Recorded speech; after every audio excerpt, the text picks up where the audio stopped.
Good evening, everyone. Good evening, good evening, good evening. It's Danny Dhaiphong here. How do I sound? Just let me know in the chat. Hello, hello, hello. I'll probably be with you all for about an hour. This is an impromptu stream. I don't know how many people will end up hopping on, but I appreciate it nonetheless. It's the last day of May. So, welcome everyone. Good evening, and good morning, good afternoon, wherever you are. So, yeah, I wanted to just hop on because, of course, Twitter was just awry with nonsense about Karl Marx being quote unquote racist. And so I wanted to react to that. I'm also going to react a bit to Antony Blinken, head of the Department of State, the Secretary of State of the United States. He recently outlined the United States' actual policy toward China comprehensively at George Washington University. That was about, 5 days ago or so.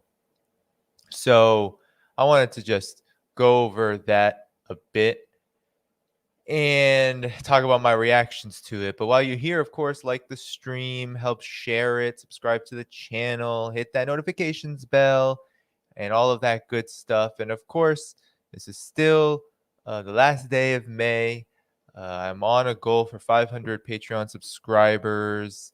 Hoping to get that by the end of the year. I think that will put me to my $3,000 per month mark. So looking for about 3 more subscribers to my Patreon this month. So if you can help out at any amount, please do subscribe at patreon.com/DannyHaiFong, or you can help out in any way you can in the links in the description, places like Substack, as well as the one-time options. So anything is appreciated. But hello, hello, hello. Good evening, good evening.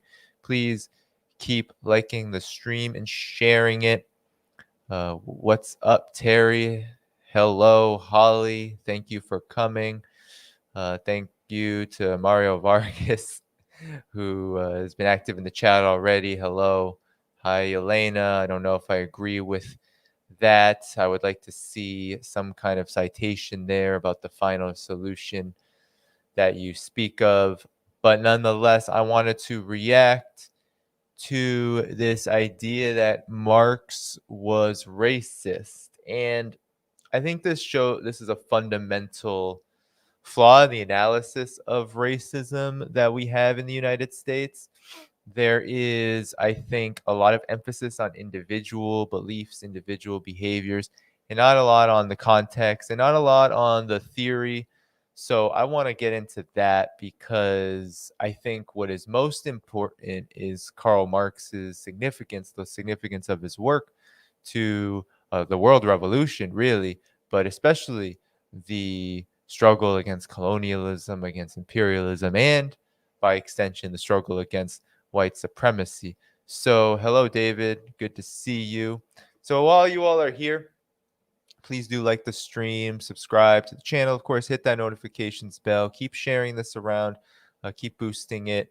I'll probably be on with you all for about 1 hour today. This is an impromptu stream. I just wanted to react. I wanted to get into conversation with all of you.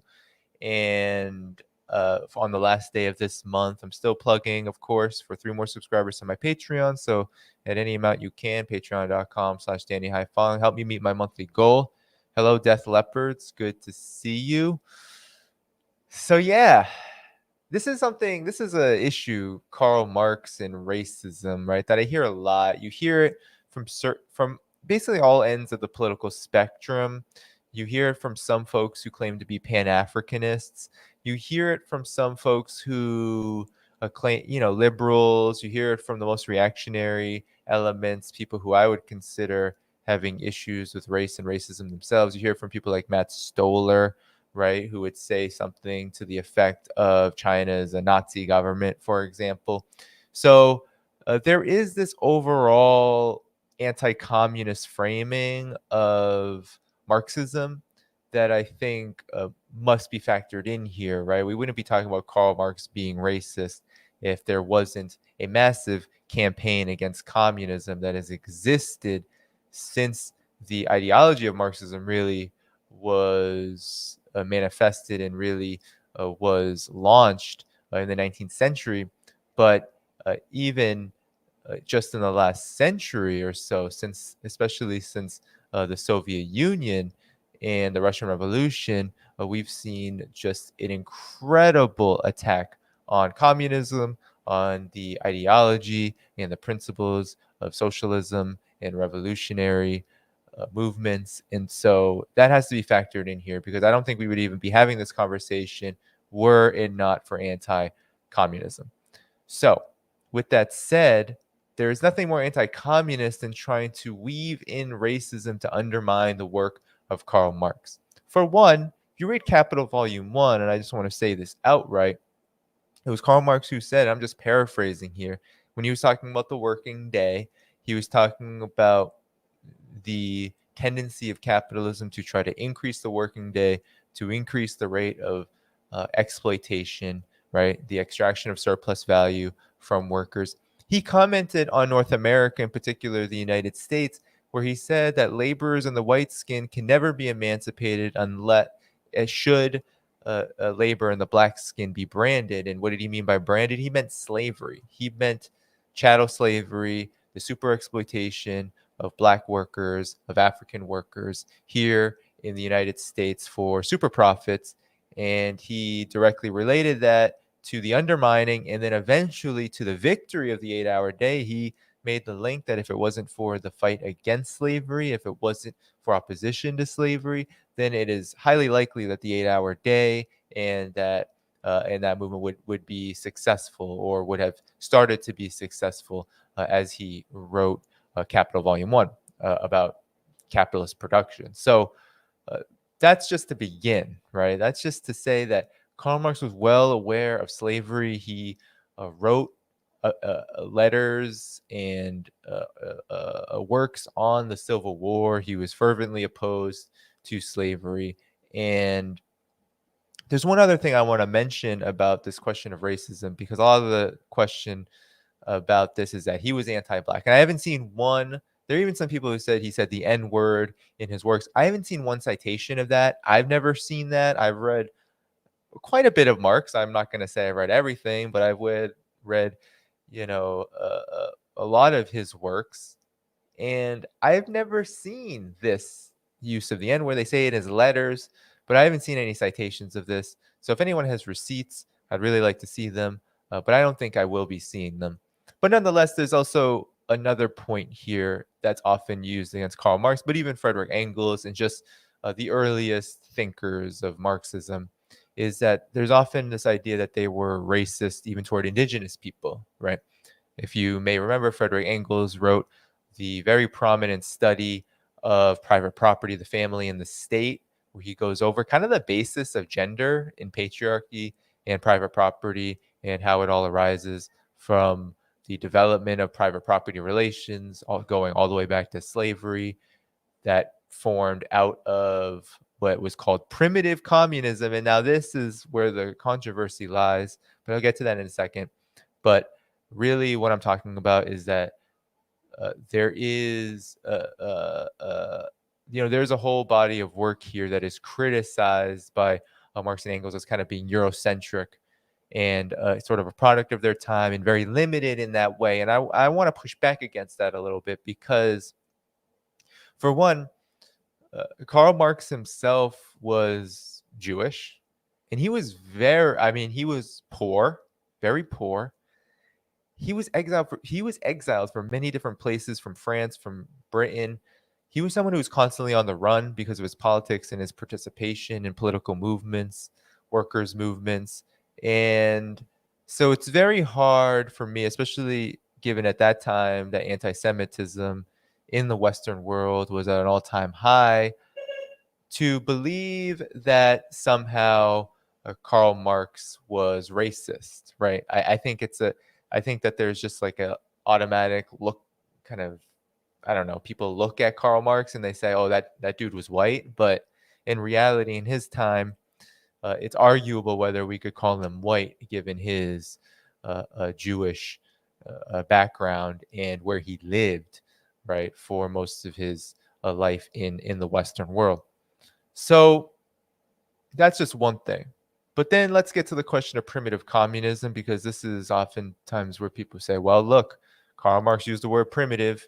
So did Engels, and they used the word primitive. So that means they're racist.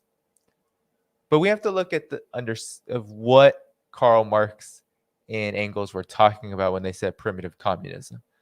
They weren't saying that ancient societies, indigenous societies, societies that were yet to have developed property relations were primitive in the sense that they were uncivilized, quote unquote. What they were saying was that the relations of production were not developed to the point where private property would have arisen, making it primitive in the sense that it is economically, developmentally, not at the level of the productive forces that we would see when slavery, feudalism, and then capitalism would arise on the world stage. It wasn't about the individuals or the people. Actually, Engels in Private Property, Family, and the State, if you read it, actually talks about how primitive communism, quote unquote, is really kind of the seedlings of what communism would look like in the future, except in a different stage of development. So this isn't a judgment call, right? And of course, maybe the word primitive is used in bad taste because it is based in Old English language, which is rooted in white supremacy. But I think it's way too simplistic to say that that's an inherent signal of racism on the part of the individuals.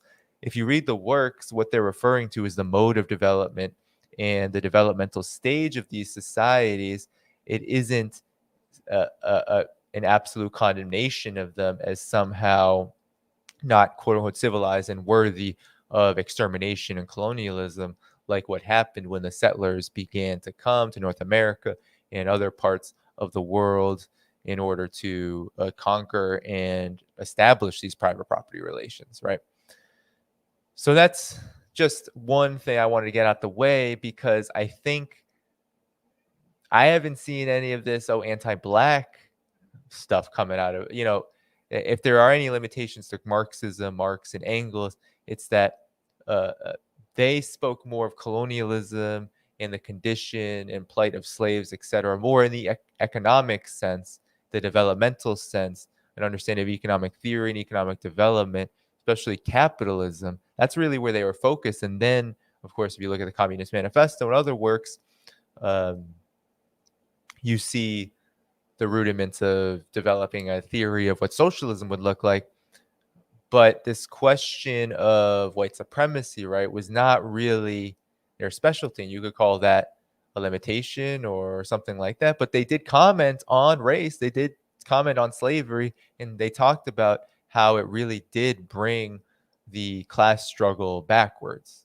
And what's most important to me about this conversation is how it is so focused on two individuals who essentially gave the world revolutionary movement a framework from which to defeat capitalism, imperialism, and white supremacy, right? It is a framework for that, because if we understand white supremacy as an outgrowth of capitalism, as a necessary institution and a necessary system for the upkeep, reproduction, and maintenance of capitalism, then you understand that the revolutionary movements that have existed worldwide in the fight for socialism have mainly been in the non-white world, in the underdeveloped world, in the world that's been colonized, in the world that was facing down the scourge of European imperialism and U.S. imperialism. If you understand that, then you see that actually Marxism and Karl Marx's work hold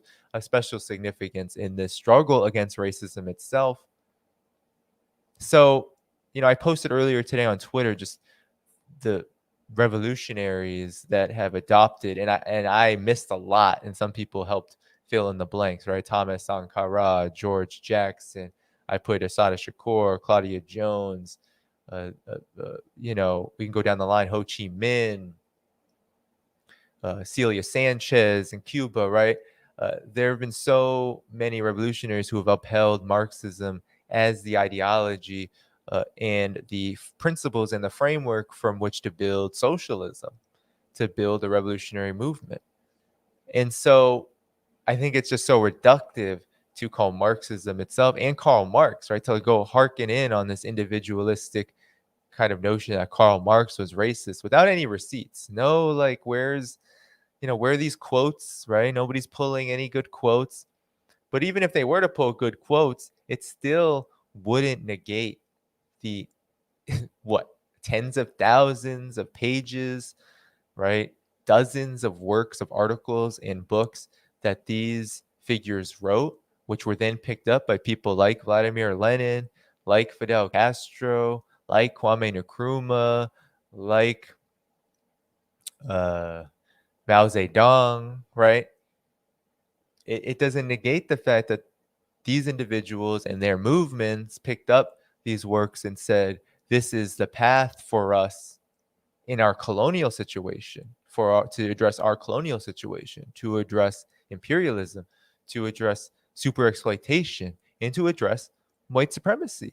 Because if you read the works, for example, of Huey P. Newton, George Jackson, right, they talk about how, and I wholeheartedly agree with this, the only way you can really shift a society ideologically en masse, right? The only way that can happen is through the seizure of power, through the seizure of the means of production, through the seizure of the state, and then, of course, its reconstitution. And then, once you have that kind of power, you can implement the programs, the policies, the institutions that you need to re educate the sections of society that are willing to be re-educated around something like racism, right? Around something that's so critical. That's the ideological part of the struggle. That's when racism will wither away ideologically. But the only way you get rid of it in the sense of power is, I think, following the path of Marxism, right? Thinking about the ways in which we can wage a struggle for the liberation of the economic forces, of the forces of production from the ruling class, which wields them, and that ruling class, which wields them for exploitation of working people, of oppressed nations, they do so on the basis of a superstructure, a cultural superstructure, ideological superstructure, a media, right? All of the organs from which we build up our lives outside of the economic realm, that we build up our existence outside the economic realm, they wield those and embed racism within them in order to maintain their supremacy, their power, their control over the means of production. And that is where I think we need to be looking in the struggle for racism, right? It's often not talked about in this way. How often do you hear racism be talked about as, well, Donald Trump said something bad? Well, there are racist individuals out there. Well, there's a certain section of voters, or whatever, right? Identity, quote unquote, politics, all of this. It doesn't get to the fact that if you're going to transform institutions like mass incarceration, racist policing, if you're going to transform institutions like the military industrial complex, these institutions which are inherently racist, they all go by a doctrine of dehumanization. They all terrorize Black people, oppressed peoples around the world, most of whom happen to be non-white. A vast majority, 99% of them happen to be non-white. All these institutions follow this doctrine of dehumanization of white. You call white supremacy, you call it racism, right? You could call it Eurocentrism. All of it is relevant. And I think the only way we have a real discussion about racism in the context of Marxism is by acknowledging and affirming that the Marxist path, that the communist path, is the correct one, right? Doesn't mean that that path is set in stone. Doesn't mean we know exactly how we're going to get there. But it means that the outline of, well, you really do need power over the relations of production. You really do need to have control over them as a class, as a mass movement led by a vanguard class, a vanguard force that represents the class interests of the broad strata of people who are exploited by capitalism. Unless you have that, you can't really have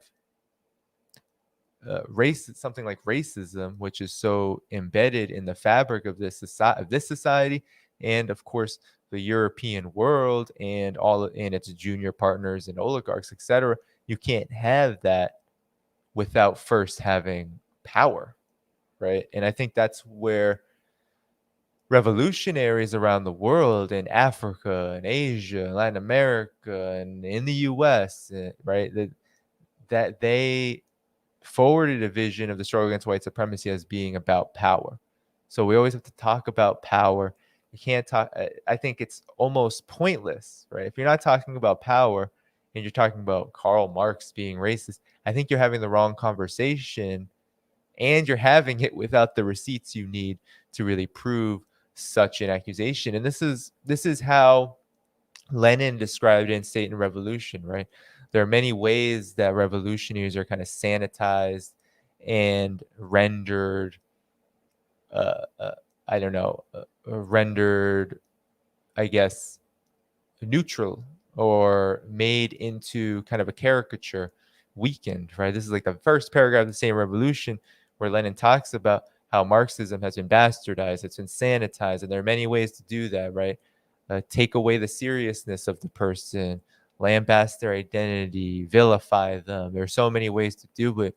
And I think one of the most insidious ways in this modern era, where there has been a lot of movement and progress on the conversation of racism because of struggle, and you could call that struggle class struggle, you can call that struggle of the struggle for self-determination of Black people, of indigenous people, of oppressed peoples of the world. Because of the success of that struggle, especially in the 20th century, you had these reforms made, right? You had the establishment make certain reforms, especially in the area, not necessarily in the material sense, but you had, in some ways, yes, in the material sense, but more significantly, I think in the ideological sense, you've had corporations, you've had the state, you've had the power brokers of imperialism attempt to adopt and co-opt and use the language of anti-racism as a weapon to reproduce the liberal, or should we say neoliberal, capitalist and imperialist order. That's why you have nearly the entire European and US liberal bourgeoisie, so to speak, come together around an understanding of anti-racism, which emphasizes individualism, which emphasizes things like call-out culture, which emphasizes things like quote-unquote diversity and inclusion, which emphasizes getting people like Barack Obama, Kamala Harris in high places, where you have this emphasis on sort of the less substantial policy-wise and materially these aspects of racism without the without really any substantive approach to the most egregious forms of racism, those forms which really do speak to the political economy of a society, right? Mass incarceration is one of those, endless wars, one of those. These are really the monumental and foundational aspects of white supremacy, which build upon and support and fortify political economy, right? You don't have late stage capitalism, neoliberal capitalism, where so much labor has been rendered disposable without mass incarceration.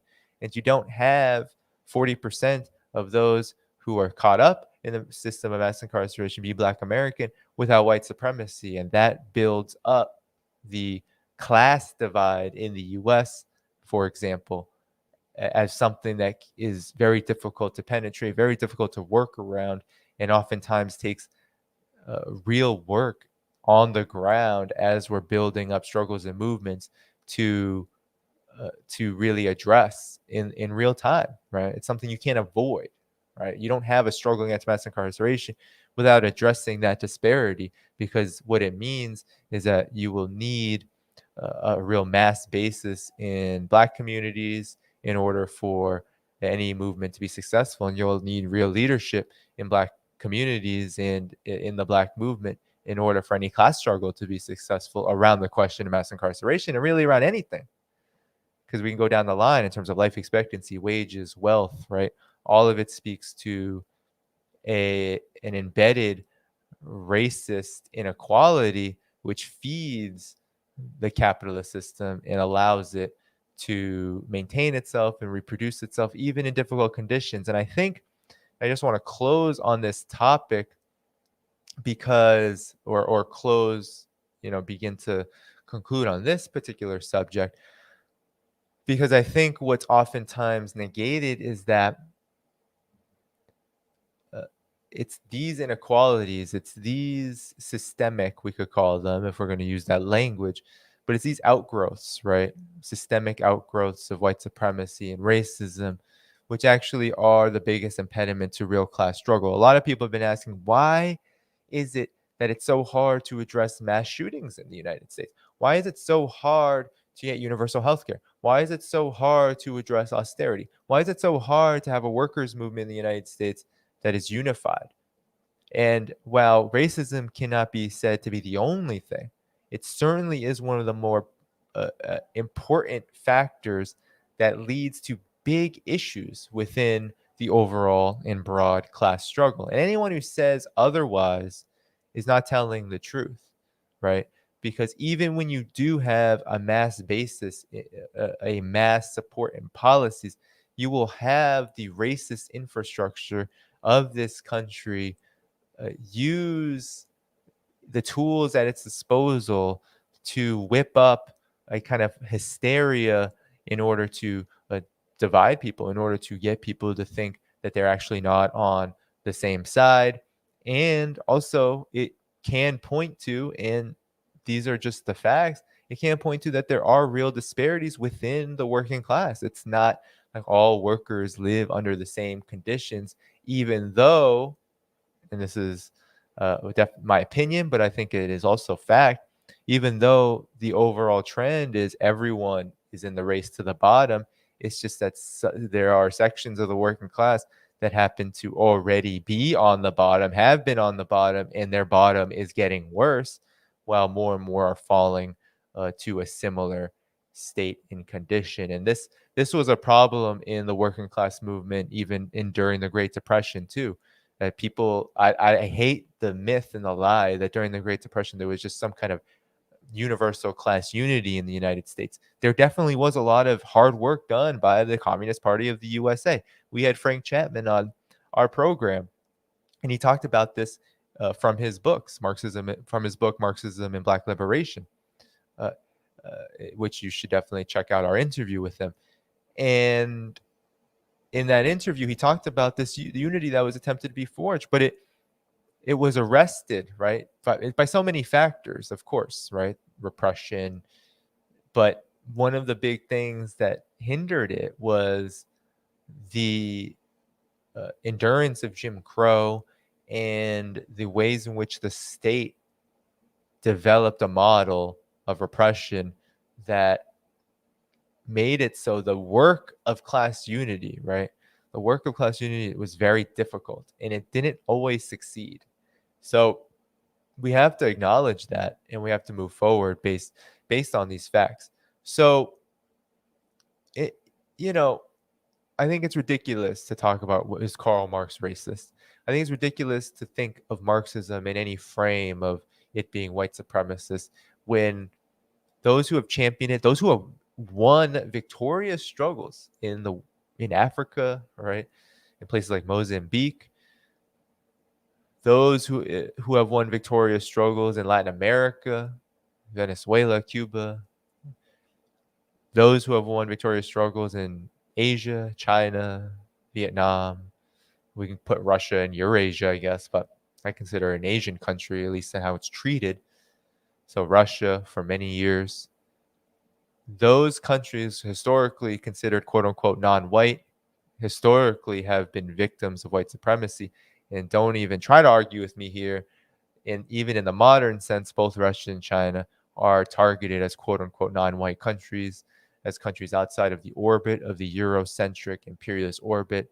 And so that's why you have Russiagate, anti-Russian hysteria. That's why you have a new Cold War on China and anti-China hysteria. Racism is a huge part of that.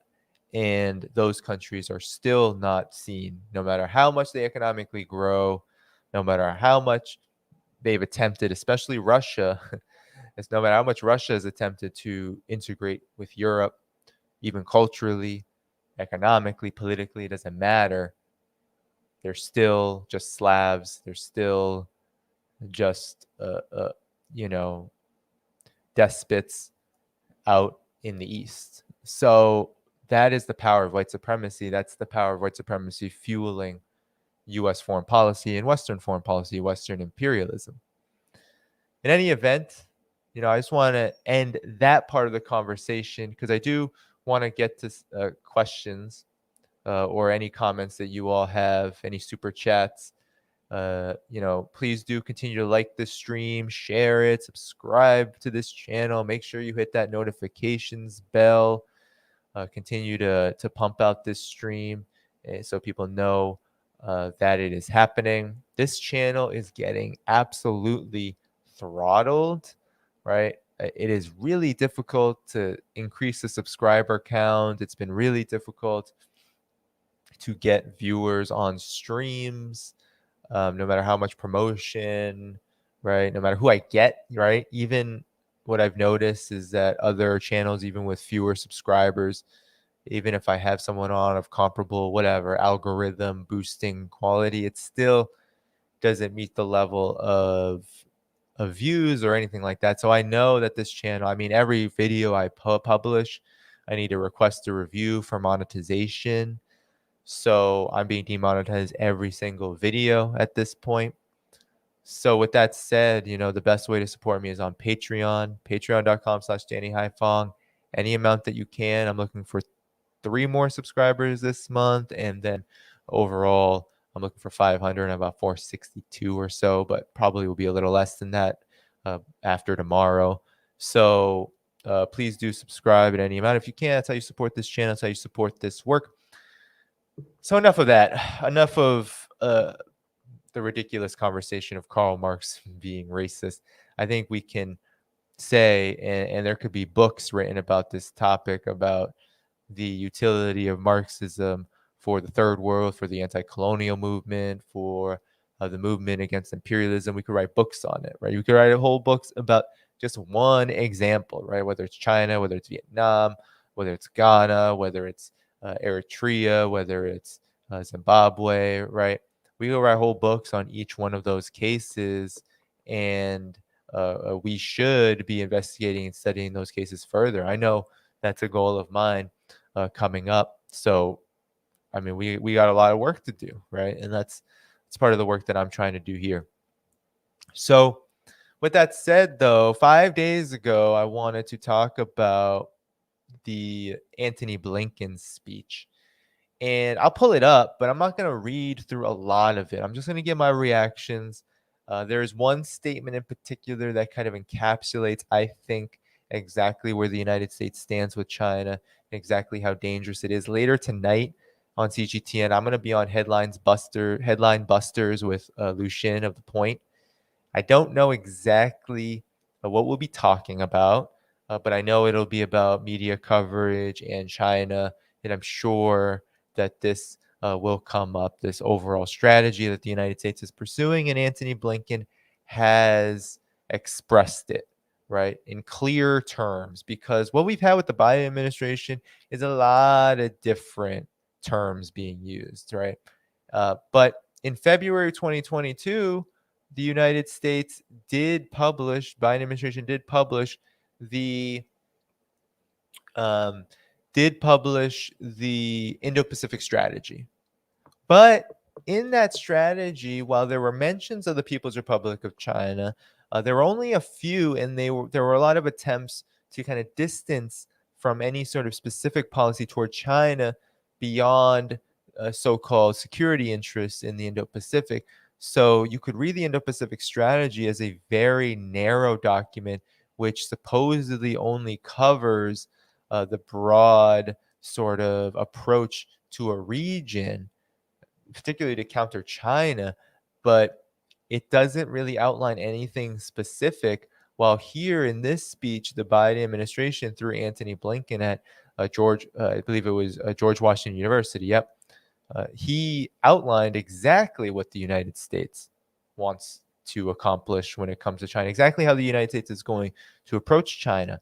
And so I want to just fast forward down here because I think this is very important in terms of how the United States views China and why the United States is taking what I think is a deceptively hostile posture, an incredibly hostile posture, which to me is equal to, or if not even more belligerent than Donald Trump's posture. And that may be hard to believe rhetorically, but it is absolutely true. And this speech actually shows it, and it shows it in this quote alone. I'm just going to zoom it in a bit for you all.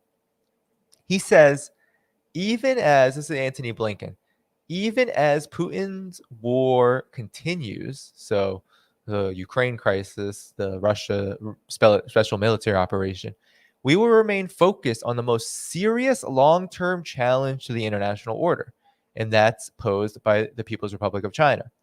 China is the only country with both the intent to reshape the international order and increasingly the economic, diplomatic, military, and technological power to do it.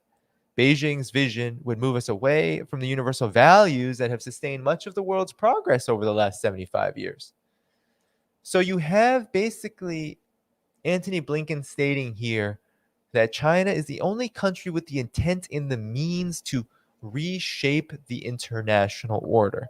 And now this is absolutely just an example of how horrific the Cold War mindset, the mindset of American exceptionalism in particular is. Because if you think about this, if you really take it at face value, what Antony Blinken is saying is that the United States is the international order.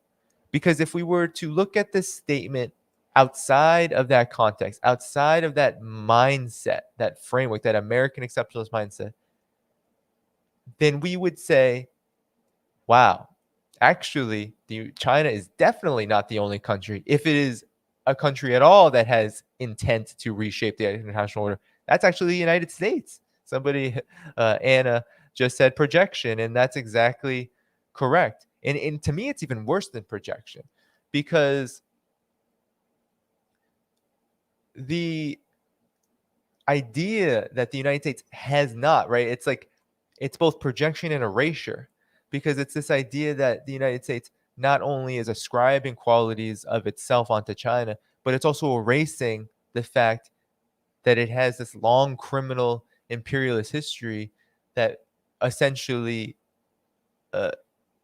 characterizes it as exactly what it's saying about China, if not um, much worse, right? I mean, we're talking about the United States killing millions of people since World War II, tens of millions of people, more than a few million in Afghanistan and Iraq alone in the last few decades. We're talking about a country that whose a system, an imperialist system in the United States, which has actually reshaped the international order, whether we look at the war on terror, whether we look at the Cold War, right? These were entire international reshaping historical events which were driven by the United States and led to massive losses of life, massive campaigns of war and destabilization all over the world. And still you have Antony Blinken saying, well, China is actually the one that's reshaping the international order and we've got to be careful. I mean, to me, that's just an incredible projection and erasure of the true history of the United States and the true present, because at present, the United States is fueling one of the most dangerous conflicts in human history, I mean, in our generation, especially in the Russia-Ukraine conflict, right? Russia's special military operation might have, in the immediate sense, kicked things off, but we already knew.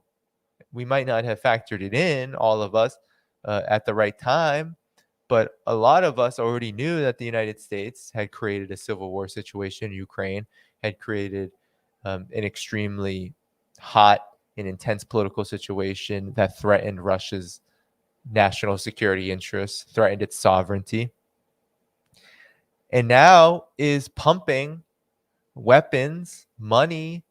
It's fueling a proxy war. But really, this is, if Russia is engaged on the battlefield, Ukraine's engaged on the battlefield, I mean, this is more than it's a proxy war, right? This is a hot war that's happening right now, and the United States is fueling it and trying to fuel it as sort of a puppet master that has a proxy in Ukraine doing its dirty work, right? I mean, that is incredibly dangerous, and that's just one example.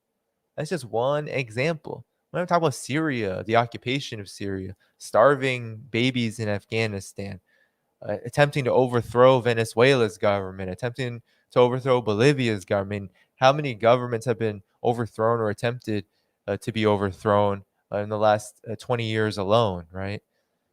So, Paraguay, I mean, Honduras, we can go on and on and on and on. Eritrea, Ethiopia now caught in the crosshairs. Libya, right, was caught in the crosshairs and destroyed. Zimbabwe, starvation, sanctions. I mean, this is America. I mean, this is imperialism. This is incredible projection, but it speaks to the overall hostile policy of the United States toward China. That it's Beijing. It's Beijing that's moving us away from universal values that have sustained so much of the world's progress over the last 75 years. So much of the world's progress. Now, just think about this a bit, this idea of progress. How the United States is defining progress is basically its hegemony. Because over the course of the United States' hegemony, what we've seen in most of the world is skyrocketing poverty, intense instability, neocolonial domination, the militarization of damn near every part of the world, including the United States. That's what progress is, right? More poverty, more militarization, more war, more austerity, more suffering, more bombs, more sanctions. We can go on and on and on. Now, if we look at China's role in the world over this same period, we could say quite the opposite. In the 1950s and 60s, China was already building in the African continent, helping out Tanzania, right? Building the Tanzam Railway. China was already building relations with third world revolutionary movements, anti-colonial movements. China was already building kind of a cachet of solidarity with other oppressed countries. And that's not even to mention the fact that China, right after 1949, began a long, arduous, and difficult journey toward eliminating and eradicating extreme poverty, figuring out how to turn a majority peasant, agrarian, underdeveloped, completely non-industrial society into what it is today, which is essentially the metropolis of economic development, the economic miracle, the crown jewel of the current world economy, and also of socialist development. Because now you have all the socialist countries wanting to do some form of what China is doing, Cuba, Venezuela, DPRK, even despite not having the opportunities. You do have, right, sort of you have Laos and Vietnam. Their models are largely influenced and inspired, not totally, but largely influenced and inspired by reform and opening up. I mean, that's the trend, and that's the difference in progress that we're talking about, the difference in this word progress. But nonetheless, I want to just focus on how, right, throughout this, Blinken says he doesn't want a new Cold War. They're determined to avoid both. We don't want to block China as a major power. We don't want to stop it. We don't want them to not grow their economy in the interest of their people. But We will defend and strengthen the international law, agreements, principles, and institutions that maintain peace and security, protect the rights of individuals and sovereign nations, and make it possible for all countries, including the United States and China, to coexist and cooperate. That seems to run an exact contradiction to what the U.S. is doing in Ukraine right now and how the U.S. is relating to Russia. And that's just one example, right?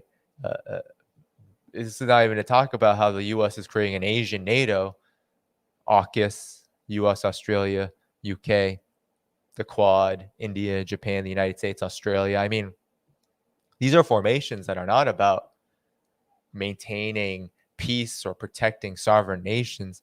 It's about building up a new Cold War that is really all about destabilizing those nations that are already sovereign, right? Because we can't consider a country like Australia sovereign, or the UK for that matter, when they just do whatever the United States wants to do, right?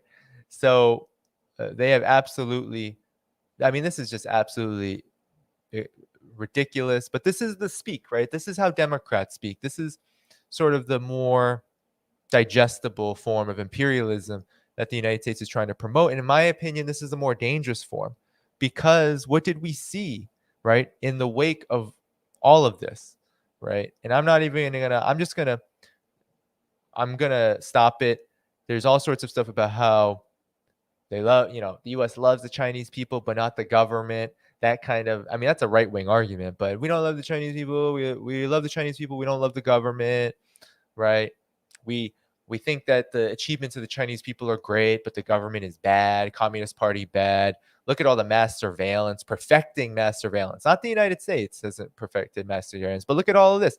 Advancing unlawful maritime claims in the South China Sea, undermining peace and security, freedom of navigation, commerce, breaking trade rules, harming workers and companies in the United States, but also around the world. And I want to just show you one last thing before I conclude here, because um, he calls American workers the best in the world. We're making, and this is a lot of campaign speak too. So just remember that Antony Blinken here is not speaking really to an audience internationally. He's not speaking to China really, because China already knows all of this stuff. He's not speaking to the world, because most of the world knows where the United States stands on China. And most of the world, whether it's allies that are trying to be corralled into an anti China posture, or whether it is countries that want to remain either neutral or allied with China, they know this policy. So this isn't for the international audience, even though it's all about the People's Republic of China. This is about 2022 November. This is also about 2024, right? The campaign, the presidential campaign, should Biden run again. This is all about appealing to people in the United States and appealing to their anti-China sentiment and trying to sanitize that so that it can hit the most far right elements, which they weren't really satisfied. There was a lot of critiques of this speech because of all the talk about potentials for cooperation and all of that. So oftentimes the Democrats don't satisfy their so-called adversaries, at least rhetorically, but they generally are satisfied when it comes to the policy. But here, this statement that Blinken says, we're making strategic investments in education and worker training so that American workers, the best in the world, can design, build, and operate the technologies of the future. So this is Antony Blinken, right, going over Biden's campaigning, how the Democrats probably in the midterms are going to campaign, right? That Biden will do X, Biden will do Y, the Democrats will do X, they will do Y. They'll invest in infrastructure, they'll compete against China, they'll make sure to take care of the home front first before focusing on, the posture abroad, before focusing on how to deal with China abroad. And all of it is just a complete lie, because the United States has already ramped up the new Cold War escalations with China. It's ramping them up and escalating them as we speak. As this speech was happening, right, you had surrounding it Biden's comments on Taiwan. You had the Asia trip that Biden took. So during this trip, Biden said in Japan at the end of it that the United States would militarily intervene in Taiwan should China invade, quote unquote. And then you had Earlier in the trip, Biden promoting this Indo-Pacific Economic Framework, which is just this fluffy sort of non-committal agreement to try to create some sort of independent supply chain from China. A very weak kind of agreement because the United States won't really offer anything. But nonetheless, this all comes in the wake of this escalation, right? Military, economic, and that's not even to speak of all of the things that Biden has done toward China, right? Increasing the sanctions on Huawei, increasing sanctions on China regarding so-called human rights violations, sanctioning solar companies in Xinjiang, making it so it's hard for cotton workers and others in Xinjiang to make a livelihood. The militarization of the Asia Pacific continues. You just saw what happened with the Solomon Islands and how the United States and Australia both threatened military intervention based on a security agreement between the Solomon Islands and China. I mean, we can go on and on and on. This is just a little bit of what the Biden administration has done to make the situation worse, even amid the Russia-Ukraine conflict. You would think that that would wrap up all of the U.S.'s foreign policy, but that's a mistake. The militarism of the United States does not rest anywhere. So there you have it. American workers are the best in the world. Just blatant chauvinism, blatant nationalism. It really is trying to, as we were talking about, as I was talking about before, racism is a huge part of how the United States promotes imperialism, how it promotes economic, political, and cultural supremacy around the world. It's how it maintains a military footprint and a footprint generally. Racism is a huge component of that. And there you had just a stark example put in this kind of liberal nationalistic speak of, oh, yeah, it's just American workers are the best in the world. Of course, you would say that. No, that is a direct insult to workers all around the world, especially those super exploited workers who are really producing things, because most US based workers are super exploited in service industry jobs, gig economy jobs, jobs outside of the formal economy. I mean, we're talking about a country that has gutted industry at the behest of finance capital, essentially insulting workers around the world that are producing, that are the key cog in these supply chains, right? They are the ones who are producing all the parts and the pieces and everything that you need to come to for these products to come together, all the commodities that to come together and be sold on the market. That is what Blinken did there, right? By calling American workers the best. It is a blatant form of chauvinism, of racism, and it's just as bad as Donald Trump talking about America first this, America first that. This is soft pedaling racism. This Antony Blinken and Joe Biden, all of the Democrats, they soft pedal racism to essentially make imperialism even that much more effective. And it should definitely be at the top of our agenda of how we approach politics, that the Democrats are escalating with China and creating this a two-front war on a global stage, this intense war that is about great power competition, and it's incredibly dangerous, and it all in all directions point to the United States really on a suicide course and trying to take all of us down with it. So I wanted to bring this up because it's Antony Blinken explicitly telling us exactly where the U.S. stands, exactly how the Democrats are going to campaign, and exactly where the military-industrial complex, finance capital, right, the ruling class, exactly where they're going to go with China.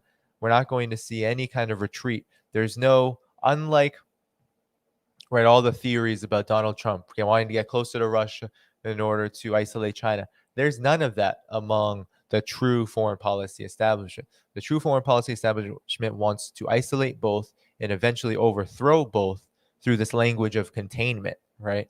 So both Russia and China are on the chopping block, And it's only because neither Russia or China are in such a vulnerable state. Neither country are in a state where the United States has any capacity to really achieve this goal. It's only because of that that we don't see, I think, an even further escalation of tensions and hostilities from the United States. It's only because these two countries, in their own ways, have built up such protective mechanisms, economically, political, and militarily, which allow them to continue to operate independently in a sovereign manner.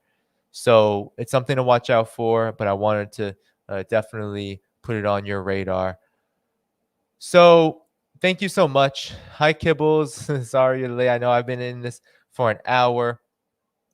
Thanks so much for coming again. I can get to any. I think there were some super chats. I don't know if there are any questions with it. No. Thanks, Felix, for the super sticker. I don't know what any of these things are, but I appreciate it nonetheless. Thanks so much. I don't know if there were any questions or comments. Please put them in. Thank you to you too, Lois Socialisti. Thanks for that super sticker. If there's any questions or comments, thank you, Voltaire. I appreciate it for this super sticker. So yeah. This was just a quick stream. Wanted to get it out here. Please continue to like the stream. Continue to share it. Subscribe to the channel. Continue to So hit the notifications bell, and please do subscribe on Patreon. Help me meet my monthly goal for 3 more subscribers, and then overall 500 for hopefully the year. I'm hoping to get that by the end of the year. I'm sure that's going to take me to my overall monetary goal. So I see a question here. Lincoln and Marx. Yeah. So Marx, right, congratulated Abraham Lincoln on his victory, on his election. He was big on Lincoln because, well, right, he was the administration that was leading the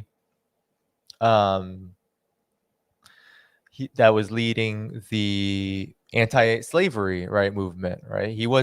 Lincoln is controversial in the sense that we can't say he was 100% anti-slavery, but it was the forces that were compelling Abraham Lincoln to take a more firm position on slavery over the years during the Civil War. He definitely changed from the early period to close to the end, right, when things started to develop. So Abraham Lincoln, just like any other president, was trying to appease all sides, right? His main interest was the Union. His main interest was not to abolish slavery, but nonetheless, Marx understood the significance of what it meant for any political administration to be supporting the side which would accomplish that task, especially since a lot of the Union Army, right, was comprised of freed African slaves or not yet freed African slaves, and their freedom was really contingent upon that victory. And so Marx saw that as a real opportunity to move forward with the tides of progress, right? To move the tides of progress in a direction so that this fetter on development, on economic development, on production itself would be abolished, and that was slavery. And so I can pull up the letter, right? Karl Marx wrote this letter to Abraham Lincoln in 1864. This is a letter from the International Working Men's Association, often referred to as the First International. So sort of like the first international workers movement, you could say communist organization. So you can find a lot of these works at Marxist.org, the Marxist Internet Archive online.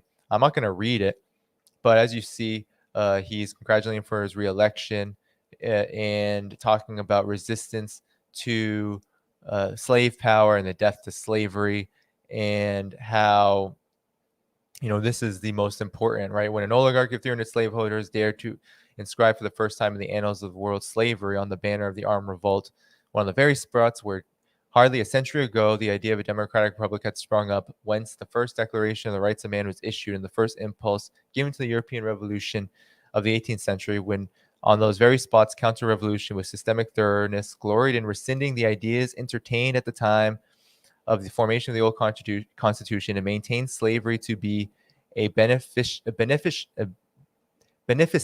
institution, indeed the old solution of the great problem of the relation of capital to labor, and cynically proclaimed property in man the cornerstone of the new edifice. Then the working classes of Europe understood at once, even before the fanatic partisanship of the upper classes for the Confederate gentry had given its dismal warning, that the slaveholders' rebellion was to sound the tocsin for a general holy crusade of property against labor, and that for the men of labor, with their hopes for the future, even their past conquests, were at stake in that tremendous conflict on the other side of the Atlantic. Everywhere they bore patiently the hardships imposed upon them by the cotton crisis, opposed enthusiastically the pro-slavery intervention of their betters, and from most parts of Europe contributed their quota of blood to the good cause. So he's talking about, so there's just so, I mean, this letter is great. Oftentimes it's used as an example of, oh, Karl Marx was patriotic with America and all this stuff, but that's to decontextualize the situation. This is political strategy. This is obviously about talking to an official and how officials should be spoken to while getting in what I think is some kind of critical Marxist theory, right? And also history. Because if you look at what he's saying, and this is true, that Europe was way ahead, that Europe, the working people of Europe and European societies as a whole, they were ahead. They were abolishing slavery. They were moving forward. This is what Gerald Horne talks about even before Marx was writing about it. This was a trend that was happening. And a lot of people in Europe had understood that their conditions, and there was a crisis that was caused by slavery. I mean, it caused an extremely unstable global economy, not for the United States, but for everyone else. And with the United States being the last country to really abolish the trade, I mean, Karl Marx there, right, was talking to Lincoln in a way where you could tell that he was being a representative of that organization to promote a kind of diplomatic solution and pressure on on this whole issue of slavery, because with the end of slavery could come, as Marx believed, an even more favorable situation for working people. And he wasn't wrong. He wasn't wrong at all, because if it wasn't for the abolition of slavery, if it wasn't for the end of that institution, it is highly unlikely that the labor movement in the United States would have developed as quickly as it did in the next century. Highly unlikely. I mean, I'm not even going to say highly unlikely. Impossible, right? So the end of slavery was a really critical piece to the class struggle. So in any event, I don't have so much time for many more questions. I should go soon, but I will take a few more. Is the U.S. losing its grip on Latin America at all? Losing its grip is a strong word. I think that the United States, of course, still has a lot of influence over Latin America. But you see with the Colombia election now, there's a possibility of a left-wing government. You see Lula really leading in the polls, likely to win that election in Brazil. So the Workers' Party might have a resurgence. You see Venezuela stabilizing, even economically, but politically very stable. Nicaragua, right, with the latest election victory. So in Bolivia, overcoming the coup.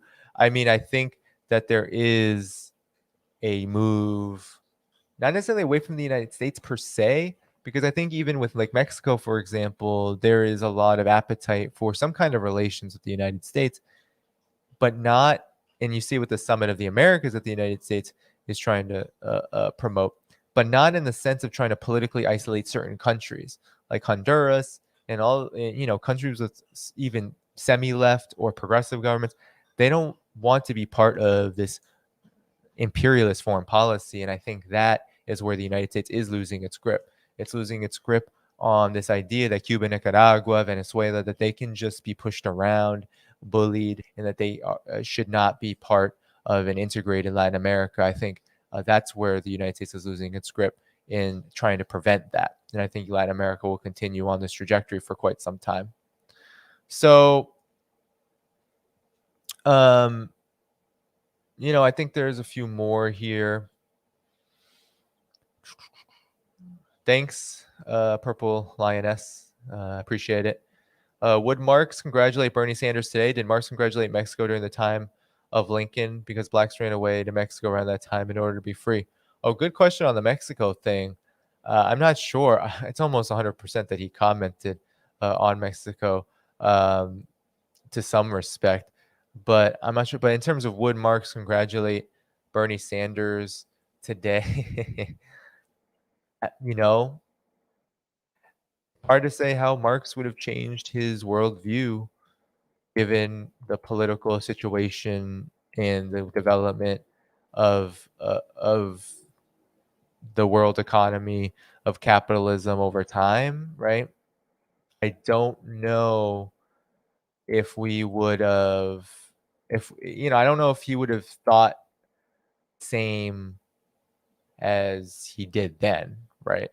Like, I don't know if we could look at Abraham Lincoln in the mid 19th century and Bernie Sanders today as having any kind of similarities, right, in terms of how Karl Marx related, because there was a monumental shift happening in the United States.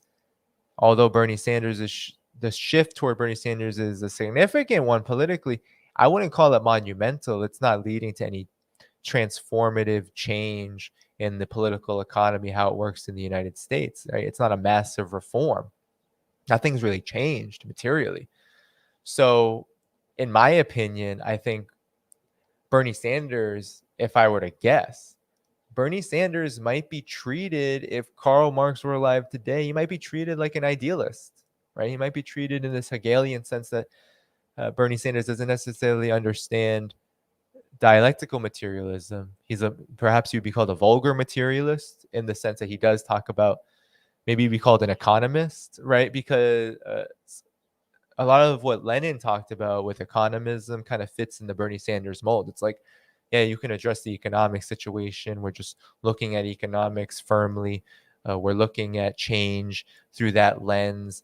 And socialism is purely, right, tinkering around with the economic system, minor reforms, rather than talking about the power of the proletariat, how the proletariat will ultimately influence things and ultimately take power. I think that is where Karl Marx would take issue and maybe have criticism for Bernie Sanders and maybe get into some polemic. I think that would be entertaining. I wish we could see that.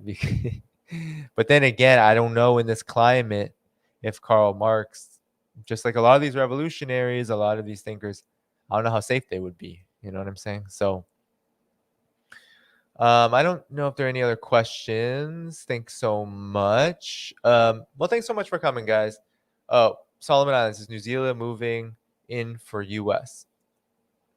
I mean, I think New Zealand is really just like the Five Eyes and everything. I think New Zealand is really just rife with US influence. So that's all I'll say on that. I don't see it as having really,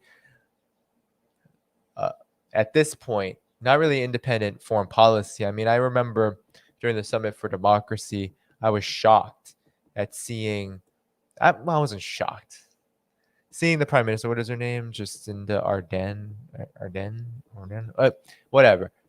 She just go up there and lambast China as this kind of like, or lambast authoritarian countries, meaning China, as like digital terrorists, and how New Zealand was going to come in. I mean, that just sounded like some intelligence BS, right? She sounded like a mouthpiece of the intelligence apparatus of the private security, national security state, the MIC. So I was just like, man, we need to stop worshiping these social democrats because they are going to lead us to World War III. And so, yeah, I see them in the pockets of the United States, and especially around the Solomon Islands. I don't see them challenging this ridiculously suicidal posture that Australia is taking, right? There's just a lot. There's just unity among the West, and I think that unity is based not just on economic interests, but white supremacy. So Thank you, Nadia. That's exactly what I meant in such clear and basic terms. The Anglosphere are all puppet satellite states of the U.S. Indeed, they are. But look, I'm gonna go. I gotta start making dinner before my wife gets home. You know, for me, I've been battling burnout lately, so I've been trying to take it a little easy. I don't know if I'm gonna be as consistent on here, especially with publishing videos.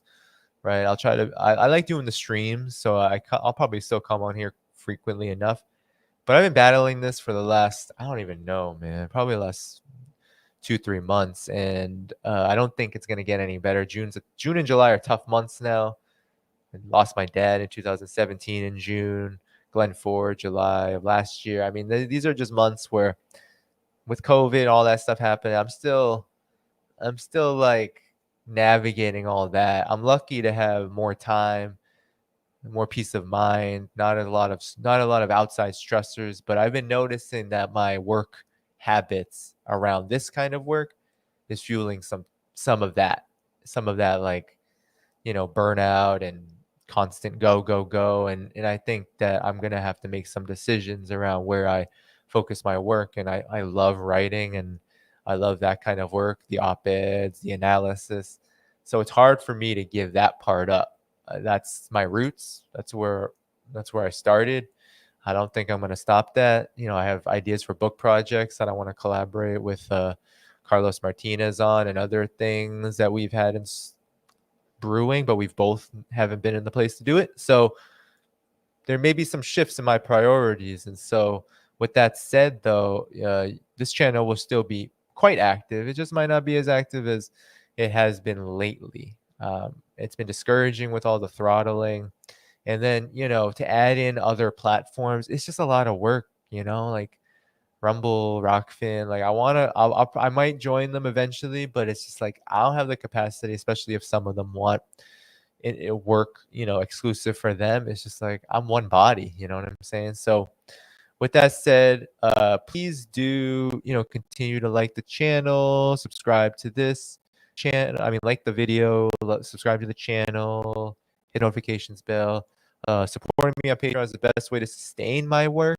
I'm still on this goal. I have 6 months, 7 months to go, and I'm about $200 shy. So, keep promoting that, and helping me get to that goal, and that will go a long way, at least for the financial side. And then I just got to figure out the work side, right? I've been doing a lot of experimenting over these last year and a half, 2 years, and I think now I'm coming to some incipient conclusions, so to speak, about where I want to place my focus and how I want to divide my time. So anyway, appreciate all of you. Thanks so much. Appreciate that, JD. Appreciate that. Is that JD from Boston? If it is, um, what's going on? But it may be a different JD. I know many people have JDs. Anyway, on another stream, but wanted to say hello. Hey, thanks, Big Teal. Appreciate that. What other stream are you on, though? Just kidding. This was impromptu, so I understand if others are elsewhere. Everyone's burnt out, Angel. Like, I think this is a trend. I've never seen such, like, I'm used to being ghosted by people when I reach out to them.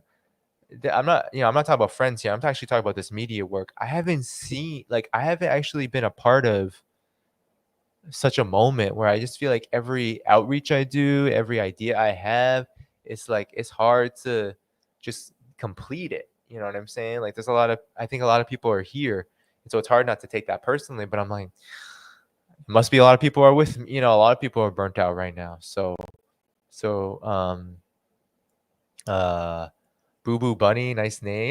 No apologies here. This is just real. I try to keep it real with you all. I'm not here for the algorithms. I'm not here for the celebrity. I'm not here for, like, there's so much of that. I'm not here for it. And I think I probably sacrifice a little bit for that because I don't try.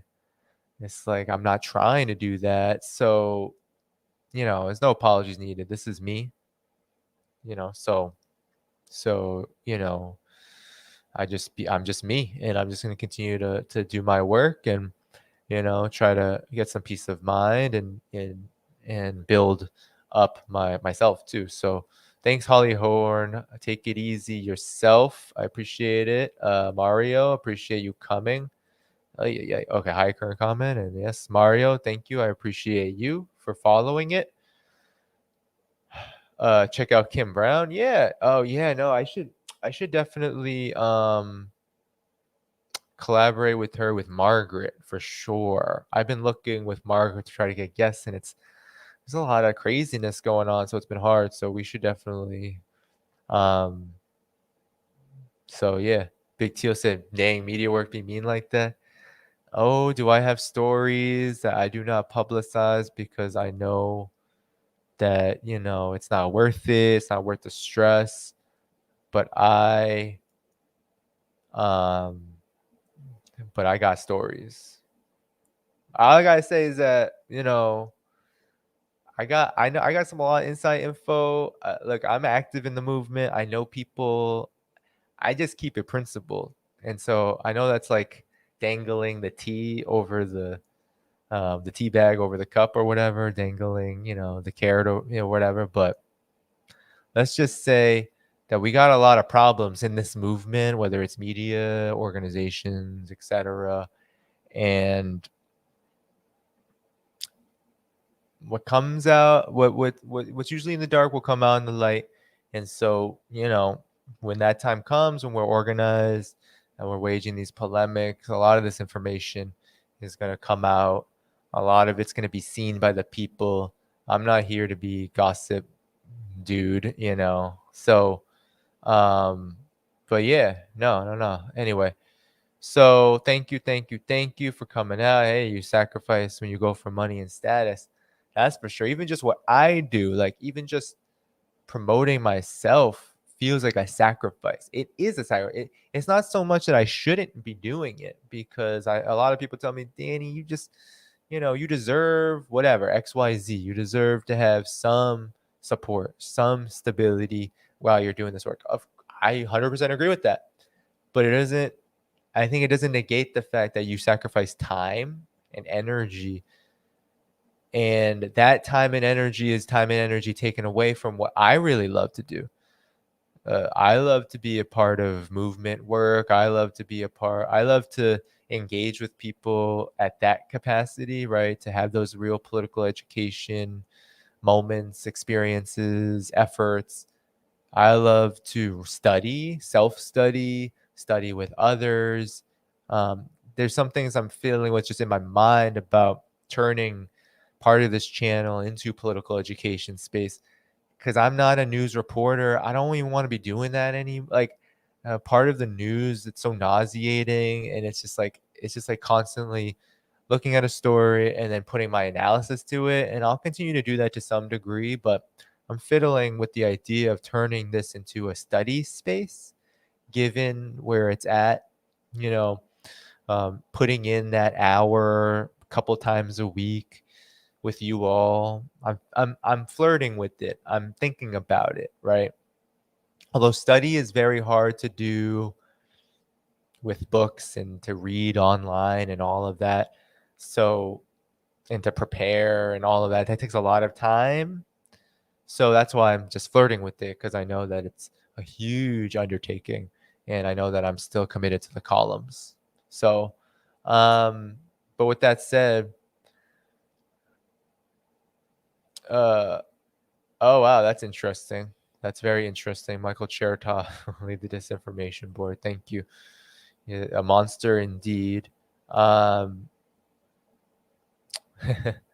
would love political education with Danny. Flirt some more. Yeah, no, maybe something as basic as like, what I'm reading or picking shorter pieces from my favorite works or, I know I want to do something on Glenn Ford's book. I've got to finish that first, probably with Margaret and also, um, you know, and also oh man, I'm getting late now. I gotta get off. um, so Somebody asked Michael Chertoff if he was DHS, co-author of the Patriot Act, DHS under George W. Bush. Essentially a monster, as Anna said. So, all right, everyone, take care. Peace out. Do all the stuff before you go if you haven't done it yet. Like the stream, all of that. Yeah, dialectic with Danny. I like that. Maybe as simple as just me as I'm reading works to, to just bring my thoughts about them. So, anyway, like the stream, subscribe to the channel, hit that notifications bell, support me on Patreon. You know the deal. Thank you. Bye bye, everybody. See you next time. Maybe in a couple days, actually. Bye bye.